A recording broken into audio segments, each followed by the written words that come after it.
Fala galerinha, estamos aqui mais uma vez diretamente da telinha do canal do Futebol TV e hoje nós vamos falar um pouquinho sobre Série B, vamos falar um pouquinho sobre o Ceará, né? O Ceará que no ano passado, em 2022, após permanecer 5 anos na Série A do Campeonato Brasileiro, amargou o rebaixamento mais uma vez na sua história e já fez um 2023 na Série B em que não conseguiu o seu objetivo, Todo time que cai da Série A para B, o primeiro objetivo e principal objetivo é voltar a ela, voltar à elite do futebol brasileiro. Mas em 2023, o Ceará acabou ficando em 11º na competição, a 14 pontos do G4 e adiando o sonho de voltar à Série A para o ano, possivelmente para o ano de 2025. Depois de um resultado negativo como esse, amargar a 11ª colocação da Série B, é natural que dentro do clube hajam reformulações importantes. No Ceará, ela vai desde a diretoria ao elenco, ao time, o elenco. E começou com a demissão do diretor e do executivo de futebol e com ele uma lista de dispensa do clube, dos jogadores, de 18 nomes. Mas vamos falar um pouquinho sobre a formação desse elenco, as contratações, os jogadores que chegaram para a disputa dessa Série B. O Ceará que anunciou no início do ano as chegadas de Fernando Miguel, que é um experiente goleiro, teve passagens por Vasco, Vitória, apresentou Lucas Mugni com passagem por Flamengo, Bahia e Sport recentemente, anunciou Ray Ramos vindo de São Paulo, Rafael Ramos vindo do Corinthians, anunciou também Matheus Bahia, ex-Bahia e um dos principais nomes, que inclusive vem sendo destaque até o momento, que é o Facundo Barceló. Quando se pensa em uma disputa de Série B, é importante que você tenha nomes como esses, nomes de rodagem, jogadores que já estiveram na Série A e que podem ajudar muito o time para a disputa da Série B. Mas a estreia do Campeonato Brasileiro, uma sequência de 3 jogos sem vencer. O time estreou contra um Goiás, recém-rebaixado da Série A para a Série B, em um empate dentro de casa, perdeu o jogo para o Mirassol fora e empatou o jogo com o CRB dentro, Uma sequência muito negativa para um time que deseja voltar à elite do futebol brasileiro. Após isso conseguiu engatar 4 vitórias, mas empatou de novo e perdeu mais 2 jogos seguidos, inclusive jogos para times que vinham de um longo jejum sem vencer. E aí nós temos dois pontos para essa campanha do Ceará, que até aqui está na 9ª colocação da Série B, com 4 vitórias, 3 empates e 3 derrotas.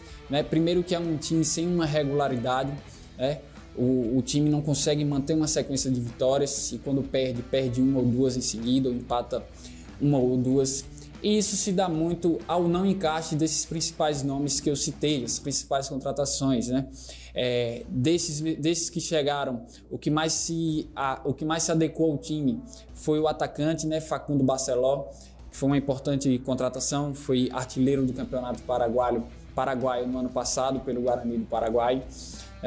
Foi o único que conseguiu se adequar até o momento nesse time do Ceará, inclusive já participou de 4 gols nessa campanha do Campeonato Brasileiro. Mas de modo geral, Wagner Mancini não conseguiu ainda encontrar um padrão para esse time. O time é inconsistente, as reposições que entram não conseguem manter o nível de um time que precisa manter uma sequência de vitórias para poder sonhar com o acesso. Dessas contratações, alguns são titulares, mas ainda com essa inconsistência, e esse é um problema que o time precisa resolver. Por exemplo, as 2 últimas derrotas do Ceará, que foram derrotas para Vila Nova e Brusque, são jogos que você não pode perder, são times inferiores. Por exemplo, o Vila Nova vinha de 3 jogos sem vencer, chega contra o Ceará e vence, o time não consegue jogar nada. E o Brusque, que vinha de 10 rodadas sem vencer nenhum jogo, chega contra o Ceará e vence. É um time que precisa resolver essa situação, porque ainda tem muito campeonato, ainda estamos na 10ª rodada, estamos indo para a 11ª. É um campeonato de 38 rodadas E a impressão que se tem neste momento é de que as contratações, essa reformulação, não foi o suficiente para que o time possa alcançar o seu objetivo, né?